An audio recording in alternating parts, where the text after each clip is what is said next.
मन हरपून जायचं. प्रत्येकाला वाटायचं. मग लघुजी महाराज म्हणले, महाराज आपण काय करूया की ह्या स्त्रीला एखाद्याची मटकी बनवून टाकूया, एखाद्याची रस्सी बनवून टाकूया, किंवा आपल्या घरात तिला ह्या सगळ्या गोष्टी आपण तिला जवळ ठेवूया. पण असे होत नाही. त्यावेळेस शिवाजी महाराजांना राग आला. ते म्हणाले, पापाचे समर्थन पापाने होत नाही. लोक देवापेक्षा माणुसकीच्या धर्माला आम्ही ओळखतो. या आमचा ध्वज असावा हा भगवा आहे. आणि मुलीच्या लावण्य पाहून काहीतरी अलौकिक पाहिल्यासारखे मला आठवते.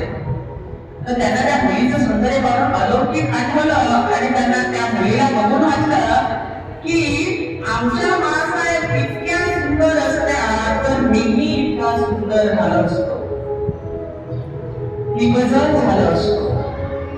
म्हणजे त्यावेळेस शिवाजी महाराजांनी या गोष्टींना संस्कार दाखवून दिले. तर ते म्हणतात की ह्या स्त्रीला मानाचा आहेर करा, मानाचा मुजरा करा आणि मानाने तिला तिच्या घरी परत पाठवा. हे सगळे आपले संस्कार. आणि ते संस्कार कुठेतरी कमी होत जात आहेत. आणि त्याच गोष्टी आपल्या महिलांना, आपल्या मुलांना द्यायचे की जेणेकरून हे ईर्षा, आर्थिक लोभ या सगळ्या गोष्टी आपल्या कमी झाल्या पाहिजे. आणि त्या कमी होत असताना आपल्यालाच आनंद होईल की आपण आपला मुलगा घडवला. कसा घडवला त्यासाठी आपल्यालाच आनंद होईल. आता मला सांगा, सगळ्या मुद्द्यावर स्त्रिया आहेत, मोठ्या मोठ्या मुद्द्यावर स्त्रिया आहेत, तरी सुद्धा आपला छळ थांबत नाही. किती अत्याचार होत आहेत. बदलापूरचा प्रकार घ्या, कलकत्त्याचा प्रकार घ्या.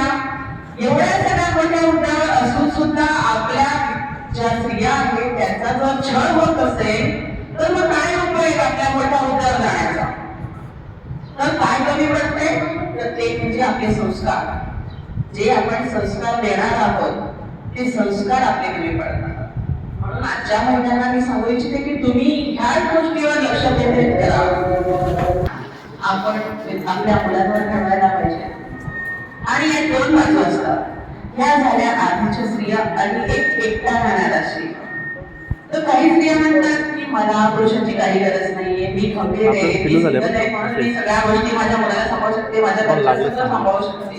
पण या सगळ्या गोष्टी तिचं खर्चीकरण किती होत आहे हे समाजाला दिसत नाही.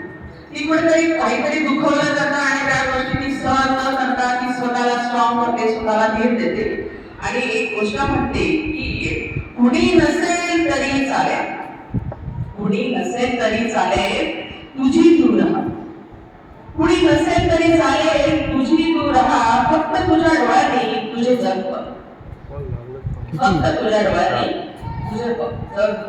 कुणी नसेल तरी चालेल, तू तुझी राहा. हस जेव्हा ओढ असते, रड जेव्हा डोळे रडते.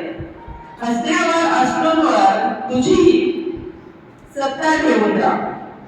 काटे जरी गोटे रुततील, काटे जरी गोटे रुततील, फुकटात पावले जळतील. फक्त तुला आवडणारी फुले तू विचित राहा. कुणी नसलं तरी चालेल, तुझी तू राहा. मुसळधार सरी येतील, तुझा अहंकार विजू पाहतील. विजणाऱ्या भिंतीवर फुंकर घालीत तेव्हा. कुणी नसले तरी चालेल, तुझी तू राहा. असे मुकुट कुणी घालतील, पुसणे जे मुकुट आहेत ते कुणीही घालतील. जरी अंगरखे हेळून सजतील, तुझ्या शुद्धी वस्त्राचा अभिमान तुवा. कुणी नसलं तरी चालेल, तुझी तू राहा. मग कुठेतरी कमळे फुलतील, मग कुठेतरी कमळे फुलतील, सुगंध घेऊन वारे येतील. तुझ्या मोकळ्या गळातील गीत तोवर गात राहा. कुणी नसलं तरी चालेल, तू तुझी राहा. कुणी नसलं तरी चालेल, तू तुझी राहा. आणि ह्या सगळ्या गोष्टी घेऊन स्त्रीने लढलंच पाहिजे. जरी ती एकटी असली किंवा नसली, आपण आपल्या जो संघर्ष आहे तो सोडायचा नाही. आणि महत्वाची गोष्ट, आपण आपले संस्कार जपायला शिका. रस्त्यावर चालणारे आपल्याकडे भरपूर दगड असतील, सावित्रीबाईंनी जसेच आपल्या सगळ्या गोष्टी ठेवल्या त्याचप्रमाणे आपणही कुठेतरी थोडंसं सहन करा आणि पुढे चालत राहा. जग घडवायचं आपल्या हातात आहे. आपल्याला ती शक्ती देवाने दिलेली आहे. विश्वरचनाने त्या सगळ्या गोष्टी विचार करून केल्या आहेत की तुमच्याकडे महत्वाचा दागिना म्हणजे सहनशक्ती, आणि तीच आपली एक महिला शक्ती आहे. एवढे बोलून मी माझे 2 शब्द संपवते. जय हिंद, जय महाराष्ट्र.